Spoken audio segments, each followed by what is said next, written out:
Well, hello, I'm CG Funk, and welcome to Outside the Room. This show is designed for massage therapists and estheticians to honor and support the great work you do and to share with you the bigger world of wellness that you are a part of. I'd like to thank Massage Heights and ABMP, who are the exclusive sponsors for Outside the Room. ABMP has recently joined us as a sponsor, and they are truly an organization that supports the work of massage and skincare therapists through their associations. For membership information, visit abmp.com or ascp.com. Now, our guest today is Adrienne Asta. She is the president of the Massage Therapy Foundation and has been a practicing massage therapist since 2001. Adrienne holds certifications in neuromuscular therapy and prenatal massage. And listen, in her 21 years in the profession, she's held several positions in massage education as well. And she's also committed herself to volunteer leadership positions.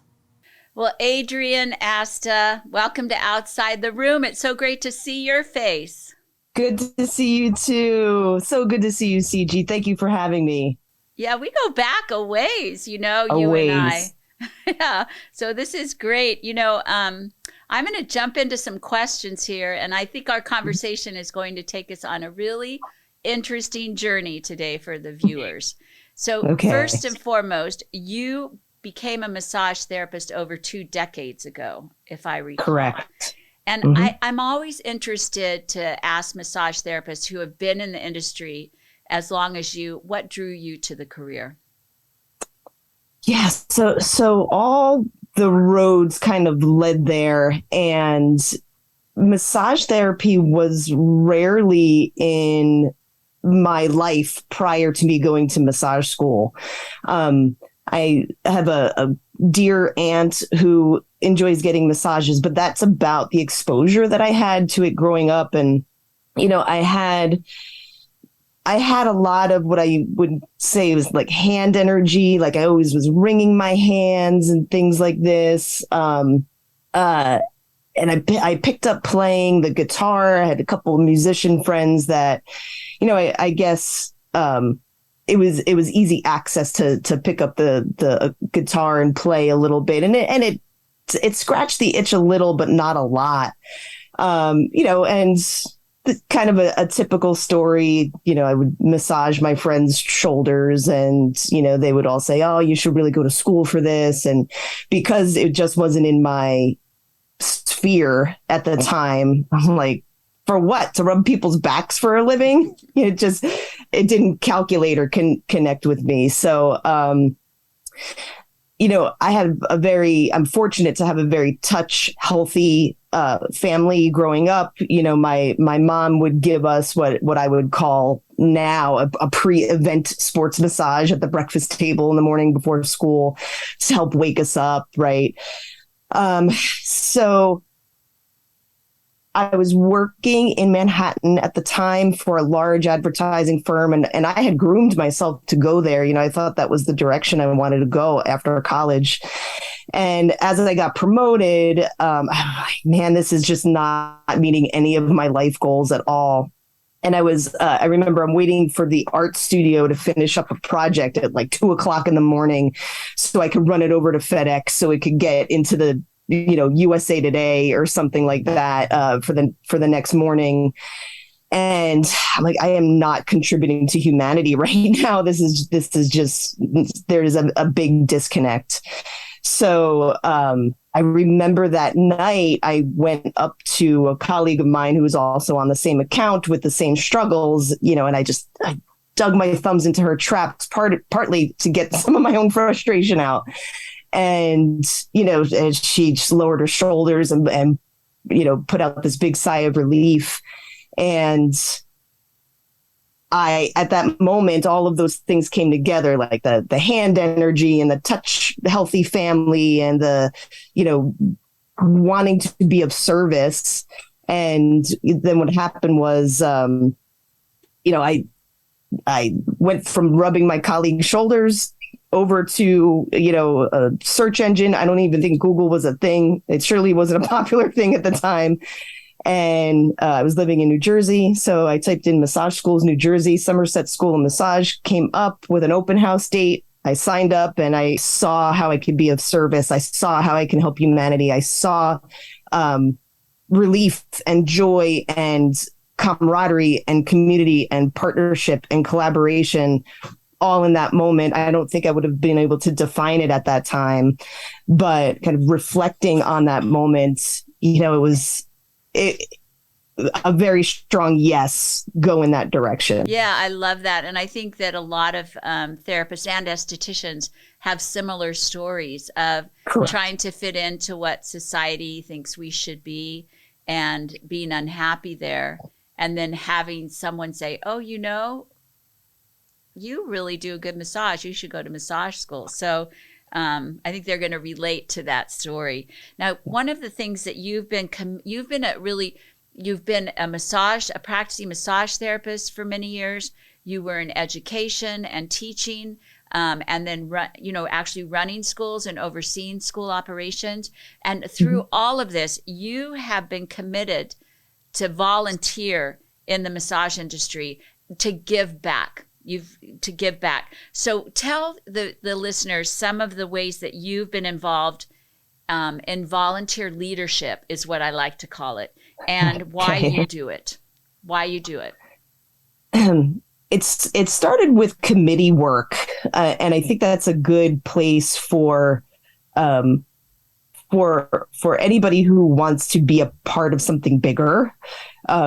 Doing committee work, volunteer committee work, is kind of like dipping your toe in the water a little bit, just to like kind of get a feel of how big is this thing, right? And it sounded like a commitment that I could handle. It wasn't a lot of work at the moment. There's always pockets of busier times, but as far as the amount of time, it was, super tiny compared to the benefit I got from being in community and, learning about all of the different things that are out there. Because it's hard when you're in the room and it's you and the client, and it's a beautiful, moment. It's a beautiful chunk of time. And then, it's also lonely, right? So being around, one of the things that's so great about going to massage school or aesthetic school is that you have a community there that you see every day and you're going through this journey with.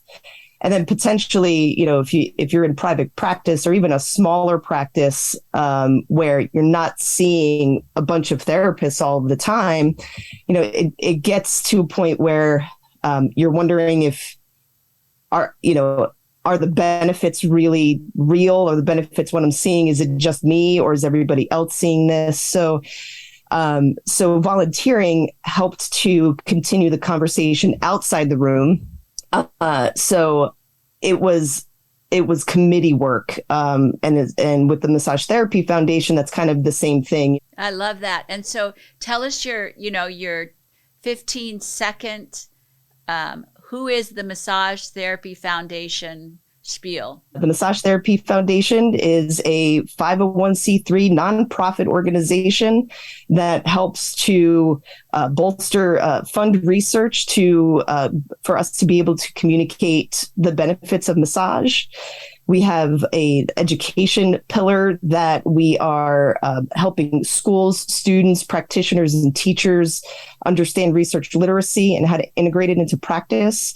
And we have a community service pillar that serves the underserved through massage projects where they would otherwise not have access. That's a pretty darn good spiel. I'm very impressed. It's very succinct. Now, you know that Massage Heights is a gold sponsor for the Jacquelyn Project in this coming year. Mm-hmm. And, the Jack Project was actually founded by Marshall Donachie, but all the monies raised are supporting Massage Therapy Foundation next year. So tell us about what that project means to you guys and what you're hoping to do with those monies coming in. Sure. So Marshall Donachie has been a player in our industry for quite some time, and his story is beautiful and sad and heroic. He lost his daughter Jacquelyn to breast cancer And he, along the way, he and his family have adopted, Jacquelyn was a runner. So he adopted a healthier lifestyle through her example. And he is turning this ultimate heartache into a philanthropic effort and is running the Boston Marathon. He qualified on his own skill to run the Boston Marathon. And he is getting sponsorships and donations and blessing the Massage Therapy Foundation with that money. So thank you, Marshall. It's really heartwarming to see you turn, this really hard, probably the hardest thing in his life, into giving.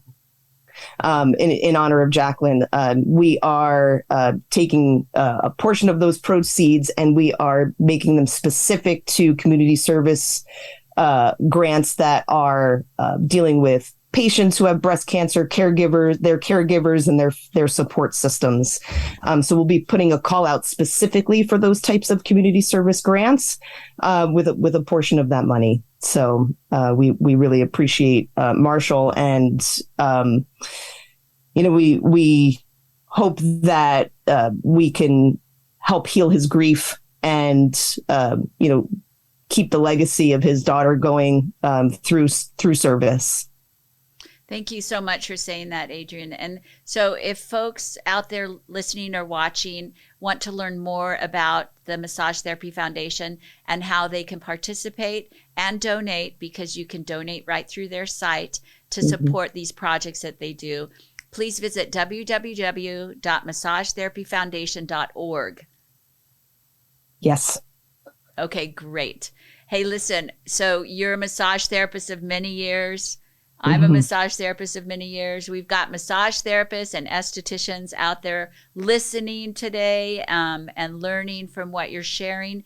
So what I'd love to have you share are some of your best self-care techniques that help care for you and help make sure that you have a sustainable future in massage and bodywork. I think that's an important piece of this. Self-care is really a term that gets slapped around a lot, and it gets watered down because of that, and it gets commercialized. I would say even, it's not just having a glass of wine and some chocolates, right? Or taking a bath. It's all of the steps that lead up to that. So self-care is the work. And I don't mean for that to sound daunting. I mean for it to sound joyful, right? So if we want to be of service, we should be the first person we're serving.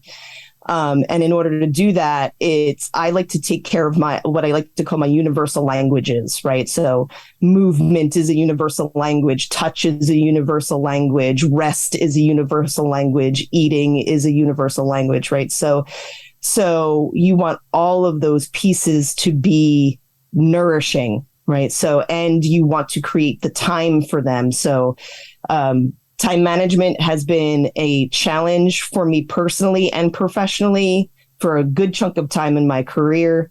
And I got some help with that, and it reduced the overwhelm. And, it is really not like, here's where I work and here's where I live. This idea of work-life balance still felt separate to me. And while certainly I'm not only my career is a big part of who I am and the lens through which I see the world. So I want to make sure that all of the other pieces are foundationally sound so I can build upon that. Your home is your body's your home. And if you take care of that, everything is going to be supported. So massage, acupuncture, I lift weights, I go hiking. I try to rest. I need to increase my sleep hygiene, but rest is important. Rest is important. I eat well. I keep community. My stress levels are relatively low. We're fortunate to be in a low stress career, and please don't take that for granted. That is a huge piece of our life. So loving what you do and finding joy in all of the things you do is really the best kind of self-care. I love what you said about service. We are in a career that is service, but the way to do it the best is to serve yourself first. Right. And so I'm hearing movement, and I'm hearing body work, Mm-hmm. and I'm hearing some kind of other exercise, and how we eat and how we rest. And you guys, I mean, really, I love that. You called it the universal truths? Universal languages. Right. Beautiful, Adrienne. That is beautiful. Thank you so much. And that's also, I love the arts, right? I love theater. I love fine arts, right? So that's a universal language. I love sports. That's a universal language, right? So taking care of our universal languages is really a great way to view self-care, right? No matter what language you speak, if you speak or not, these are all things that keep us well.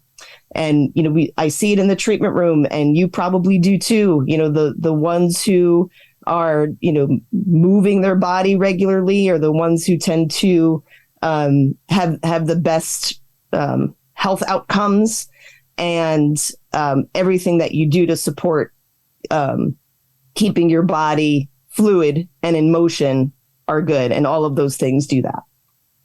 Well, thank you. Well, this has been such a treat to talk to you today, and I hope I get to see you in person soon. And yes, we really appreciate you coming on Outside the Room and telling us about the Massage Therapy Foundation, and about your career, and about your self-care routines. So I appreciate you very much, and thank you for the service that you've done for our industry. Thank you, CG. Thank you, everyone. Thanks. That was a wonderful conversation with Adrienne Asta, the president of the Massage Therapy Foundation. For more information on the Jacquelyn Project, please visit www.thejacquelynproject.net. Well, this is CG Funk, and I'm glad you joined me on Outside the Room, and I'll see you next time. From my heart to your heart, namaste.